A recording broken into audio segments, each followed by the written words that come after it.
Japan की लोक कथाओं के अनुसार कुचिसा गेओना एक ऐसी महिला की आत्मा है जिसका मुंह दोनों कानों तक कटा हुआ है और वह अपना मुंह किसी मास्क या कपड़े से छुपा कर रखती है। साथ ही अपने साथ चाकू या कीचड़ जैसी धारदार चीज भी रखती है। माना जाता है कि उसकी आत्मा सड़कों पर घूमती है और किसी अकेले इंसान के सामने जाकर पूछती है कि क्या वह सुंदर है। अगर इंसान नहीं कहेगा तो वह उस इंसान की हत्या कर देती है और इंसान हाँ कहता है तो वह अपना मांस निकालकर अपना कटा हुआ चेहरा दिखाती है और उस इंसान से फिर वही सवाल करती है। इस बार अगर इंसान नहीं कहता है तो वह आत्मा उसकी हत्या कर देती है और अगर हाँ कहता है तो वह इंसान का मुंह अपने साथ रखे हुए तेज हथियार से अपनी तरह कान तक काट देती है। 1979 के समय में इंग्लैंड में बहुत से लोगों के घर और कारोबार जलकर नष्ट हो गए और इन सभी घटनाओं में एक समान चीज थी जो थी द क्राइंग बेबी की तस्वीर। दरअसल कहीं पर आग लगने के बाद जब सब कुछ नष्ट हो जाता तो सिर्फ रोते हुए बच्चे की तस्वीर ही रहस्यमय तरीके से बच जाती। कुछ समय बाद इस तस्वीर को रहस्यमय मान लिया गया। टियानक फिलीपीन की लोक कथाओं के अनुसार ऐसा प्राणी है जो छोटे बच्चे के रूप में होता है और रात के समय में घने जंगलों में रोने की आवाज निकालकर लोगों को अपनी तरफ आकर्षित करता है। लोग जब उसकी तरफ जाते हैं और उसकी मदद करने की कोशिश करते हैं तो यह अपने असली रूप में आता है और इंसान की जान ले लेता है। जापान की डोमिनोस हेल को एक श्रापित कविता माना जाता है। इसे 1990 में साजियो यासो द्वारा अपनी कविता सेकिन के 27वें संकलन में लिखा गया था, लेकिन यह 1998 में प्रसिद्ध हुई जब कोकी योमाटा ने इसे the head is like a rolling stone की किताब में लिखा।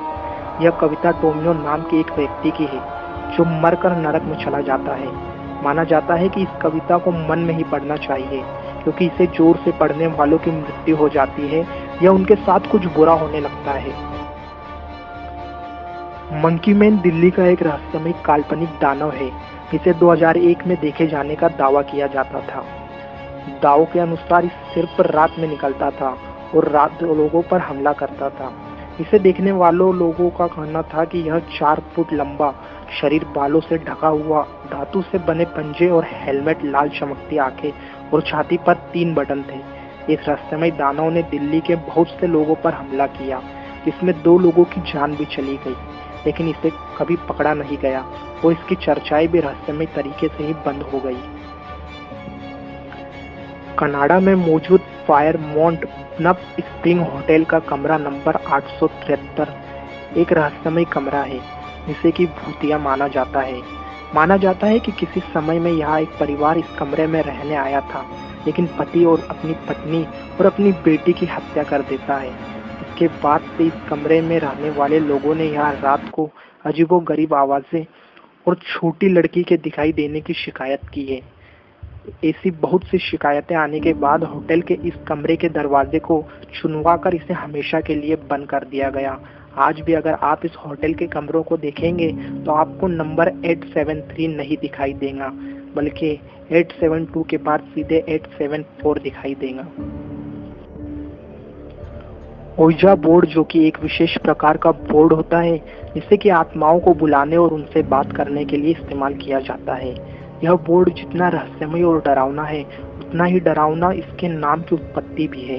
इसके आविष्कारक का कहना है कि इसका यह नाम ओइजा इसलिए रखा गया क्योंकि बोर्ड ने उन्हें खुद यह नाम रखने के लिए कहा था और बोर्ड ने ओइजा का मतलब बताया था गुड लक। यानी इस गेम को खेलने से पहले बोर्ड आपको खुद गुड लक कहता है, यानी कि अगर आप इस गेम को खेलने में सक्षम हुए तो यह आपकी किस्मत और नहीं तो फिर गुड लक। 21 ग्राम एक्सपेरिमेंट 1907 में डंकन मैकडॉगल ने किया गया एक वैज्ञानिक अध्ययन था। मैकडॉगल का कहना था कि इंसानों की आत्माओं का भी खुद का वजन होता है और इसे साबित करने के लिए उन्होंने एक एक्सपेरिमेंट किया था जिसमें 6 ऐसे लोगों का वजन किया गया जो मरने वाले थे। मरने के उन 6 लोगों में से एक का वजन 21 ग्राम कम हो गया, लेकिन 6 में से सिर्फ एक ही वजन में परिवर्तन होने के कारण वैज्ञानिक समुदायों द्वारा इसे नकार दिया गया।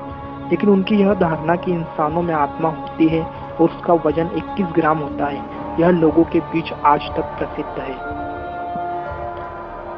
बहुत से अध्ययन से यह पता चला है कि अगर आप कम रोशनी में बहुत लंबे समय तक शीशे में खुद को देखते हो तो कुछ समय बाद आपको शीशे में खुद की डरावनी आकृति दिखती है। माना जाता है कि हमारा दिमाग लगातार एक ही चीज से बोर होने के कारण ऐसी आकृति बनाता है, लेकिन कुछ लोगों को शीशे में अपनी डरावनी आकृति देखने के बाद बहुत दिनों तक हर जगह वही दिखाई देने लगती है। माना जाता है दुनिया भर में प्रसिद्ध ब्लडी मेरी भी इसी का ही नतीजा हो सकती है।